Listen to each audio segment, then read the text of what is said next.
Les gens adorent rêver, et à juste titre. C'est l'une des dons les plus uniques d'être humain. Prenez un instant, asseyez-vous tranquillement et imaginez toutes les possibilités. Pensez à où vous pourriez aller, à la personne que vous pourriez devenir, à ce que vous pourriez construire. Un oiseau ne rêve pas de créer une entreprise. Une vache ne rêve pas de voyager à travers le monde. Mais vous et moi, nous avons ce don incroyable. Nous pouvons projeter notre esprit vers l'avenir et dessiner une image de la vie que nous souhaitons. C'est un privilège extraordinaire. Mais voici le piège. Ce n'est pas suffisant de rêver seulement. Si tout ce que vous faites, c'est rêver, sans agir, vous risquez d'être frustré. Le rêve sans action est comme une maison sans fondation. Il faut poser ses fondations, même petites, pour que le rêve devienne réel. J'ai rencontré des gens avec des rêves magnifiques, des rêves splendides, mais qui ne savaient pas par où commencer. Ils regardent toujours vers l'horizon, mais l'horizon s'éloigne sans cesse. La vérité que je veux partager ce soir est simple. Il faut rêver grand, mais commencer petit. Visualisez une échelle. Votre vision est au dernier barreau, mais vous ne pouvez pas sauter du sol directement en haut. Vous devez poser le pied sur le premier barreau, et c'est intéressant que ce premier barreau soit souvent à peine à quelques centimètres du sol. C'est fait exprès.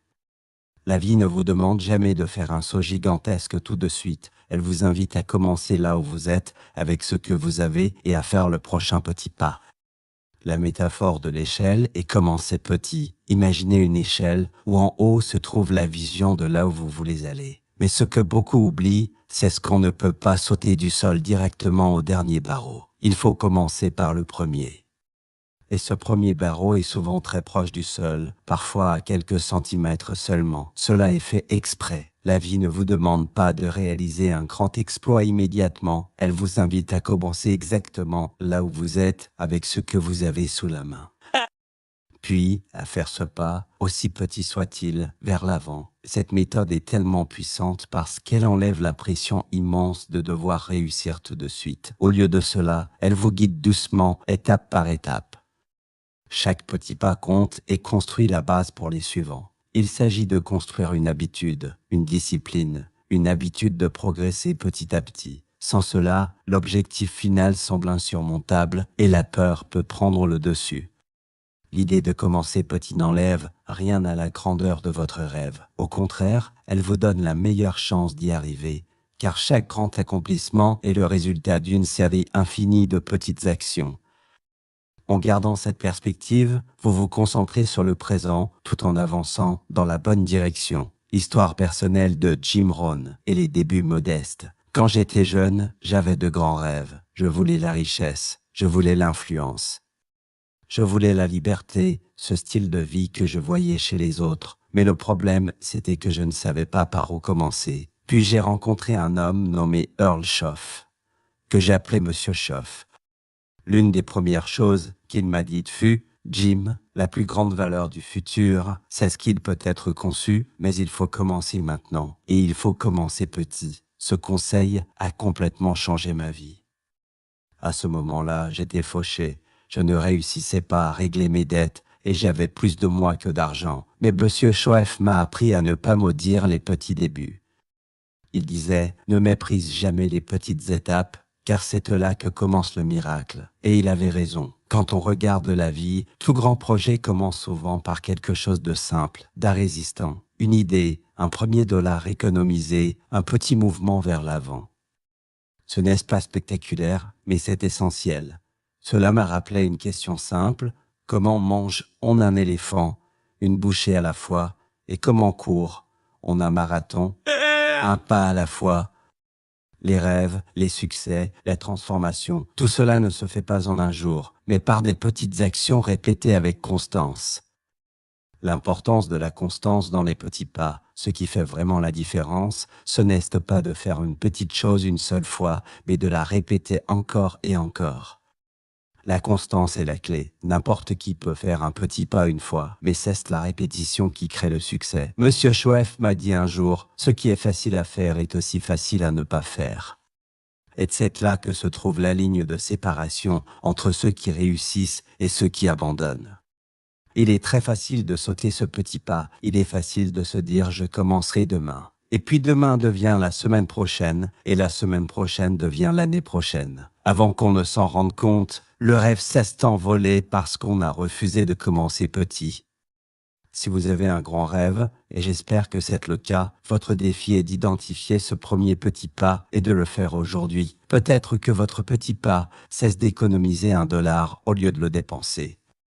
Peut-être que cesse de faire une petite promenade autour du pâté de maison si vous voulez être en meilleure santé. Ou encore d'écrire un petit mot ou de passer un coup de fil si vous voulez renforcer une relation.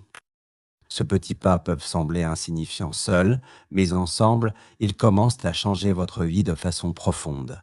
Surmonter l'hésitation, sous-estimer les petites actions et surestimer les défis.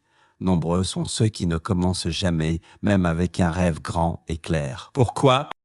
Pour 2 raisons principales. D'abord, ils sous-estiment la valeur des petites actions. Ils pensent que peut bien faire $1 d'économiser ou que vont changer 10 pages lues dans un livre. Parce que l'action paraît trop petite, ils la rejettent. Mais ce petit pas n'est pas la fin, c'est le commencement. C'est la graine, pas la récolte. Et si vous méprisez la graine, vous ne verrez jamais le fruit. Ensuite, ils surestiment la taille du défi. Ils regardent la montagne entière et pensent qu'ils ne pourront jamais la gravir. L'écart entre où ils sont et où ils veulent être semble trop grand, trop intimidant. Mais la vérité, c'est qu'on ne grimpe pas une montagne d'une seule bond. On la grimpe un pas à la fois, camp après camp, jour après jour. Si vous vous concentrez simplement sur le prochain petit pas, la montagne devient moins impressionnante. Elle rétrécit dans votre esprit et avancer devient possible. Je me rappelle, quand j'ai commencé en affaires, j'étais intimidé par ceux qui avaient déjà réussi. Je me demandais comment j'allais y arriver, mais alors je me suis souvenu des paroles de Monsieur Chauffet, « Ne laisse pas la taille du feu. Pas t'intimider, laisse la taille du pas t'encourager. » Au lieu de vouloir faire fortune immédiatement, j'ai commencé par me concentrer sur gagner mes premiers $100. Une fois fait, j'ai pensé peut-être que je peux faire 200, et ainsi de suite. Cette progression m'a donné la preuve que le progrès est possible. Et une fois que vous voyez le progrès, votre confiance grandit et la confiance engendre plus d'action. Exemple pratique de commencer petit en richesse, santé et relations. Commençons par la richesse. Si vous voulez devenir riche, le premier pas pourrait être aussi simple que d'économiser €1 au lieu de le dépenser. Ce petit geste peut sembler insignifiant au début, mais c'est la base. Chaque euro économisé est un pas vers la sécurité financière. C'est cette accumulation de petits pas qui crée des résultats impressionnants sur le long terme. Pour la santé, peut-être que votre petit pas est de marcher autour du pâté de maison. Rien d'extraordinaire, mais ce simple mouvement peut démarrer un changement.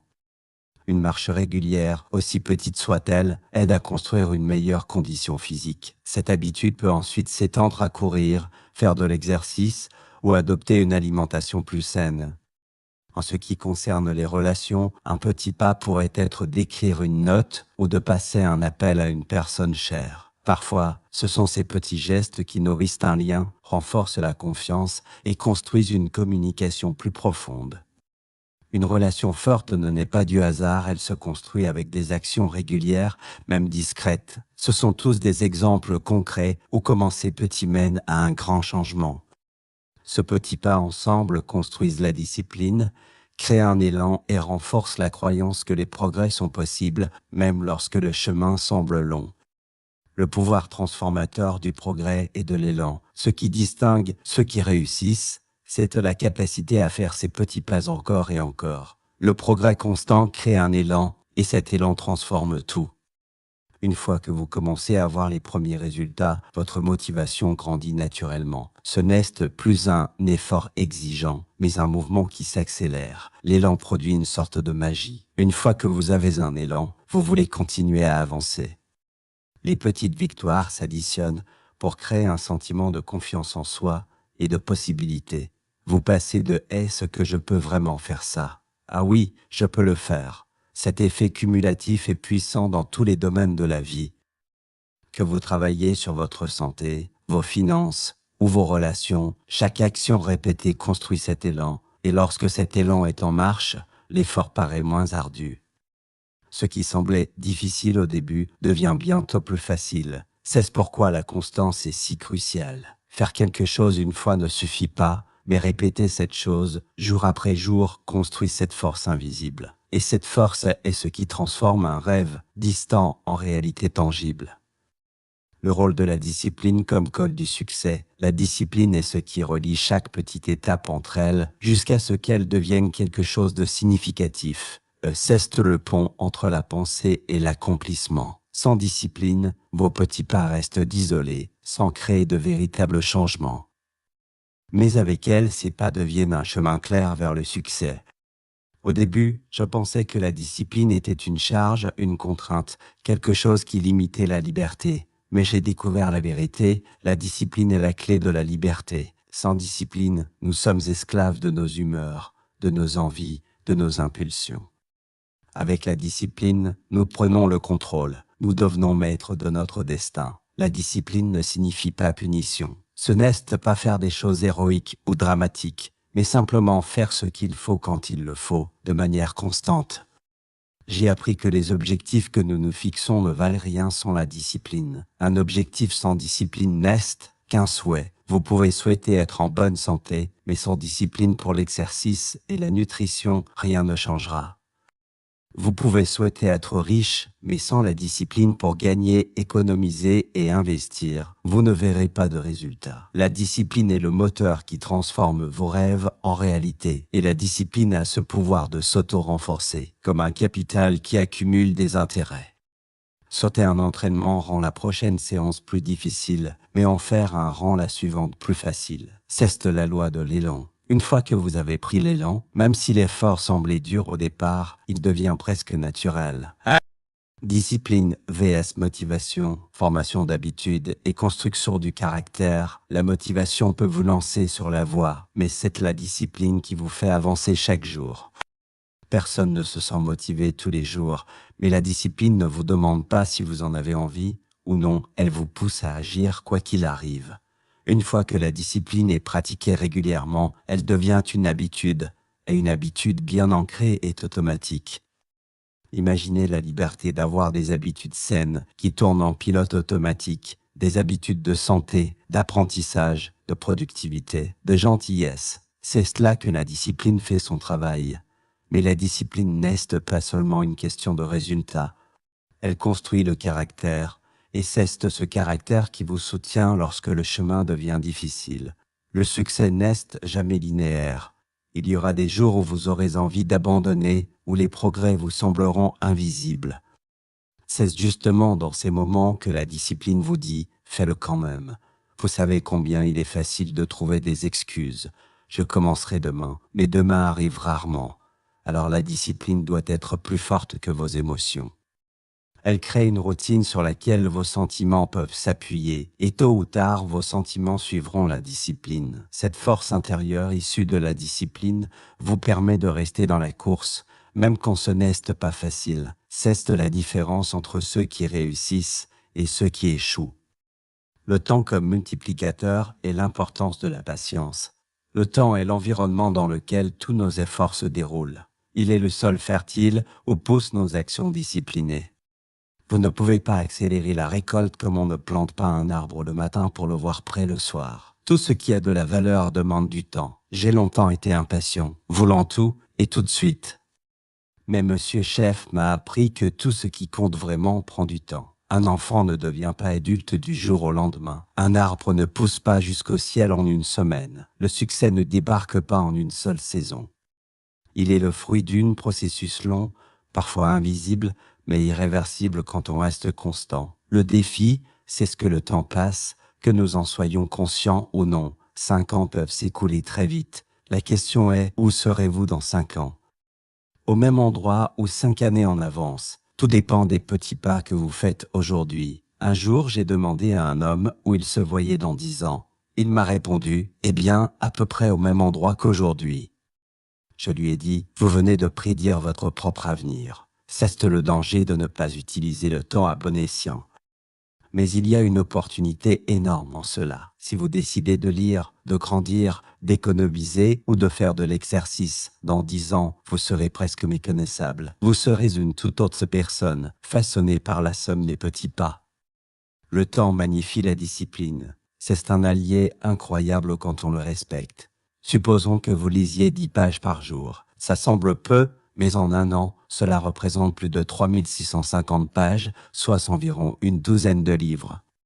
Multipliez cela par 5 ans et vous obtenez une richesse de connaissances immense. Gérez les attentes, la réalité de la croissance sur plusieurs années. Beaucoup de gens surestiment ce qu'ils peuvent accomplir en une semaine et sous-estiment ce qu'ils peuvent accomplir en 5 ans.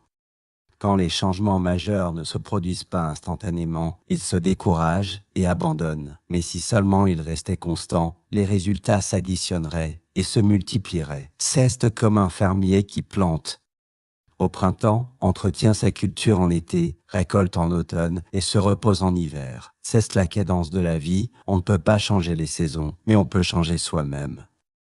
On peut planter au bon moment, soi-même cultiver avec soin, et la récolte viendra.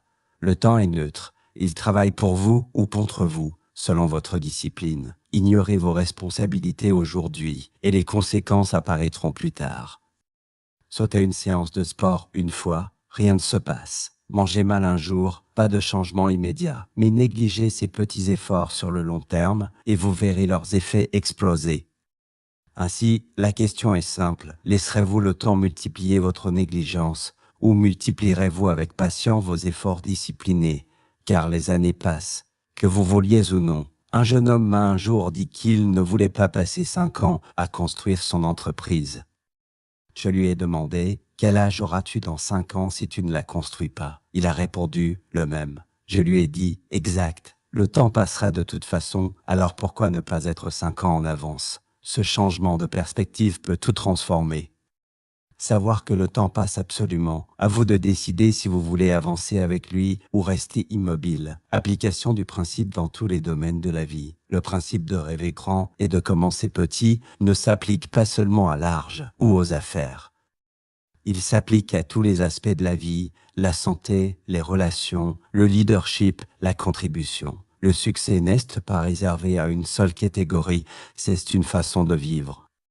Par exemple, en santé, ce n'est pas un grand régime qui change tout, mais des petites habitudes quotidiennes qui ajoutent jusqu'à un changement durable. Dans les relations, un geste simple répété peut transformer une amitié ou un lien familial. Le leadership et la contribution demandent aussi ces petits pas. Un acte de gentillesse, une écoute attentive ou une décision prise avec intégrité construisent progressivement une influence positive. Le secret est d'appliquer ce concept partout, d'avoir une vision claire, mais de ne jamais sous-estimer le pouvoir du premier petit pas. C'est en accumulant ces pas, dans chaque domaine, que vous créez un changement global et profond. Pour résumer, rêver grand vous donne une direction, commencer petit vous fait avancer, et la discipline vous permet de durer. Ensemble, ces 3 éléments forment une puissance unique. Ne cherchez pas le miracle immédiat. Cherchez plutôt à faire chaque jour un petit pas. Avec le temps, ces pas s'additionnent, créent un élan et entraînent des résultats extraordinaires. N'attendez pas le moment parfait ou de grandes opportunités. Commencez là où vous êtes, avec ce que vous avez. Croyez au processus, faites preuve de patience et laissez le temps faire son œuvre. Un jour, vous regarderez en arrière et vous serez étonné de voir jusqu'où vous êtes arrivé. Le chemin ne sera jamais facile, mais il en vaudra la peine. Alors rêvez grand, commencez petit et persévérez toujours. Parce que c'est ainsi que les plus grands succès naissent un petit pas à la fois.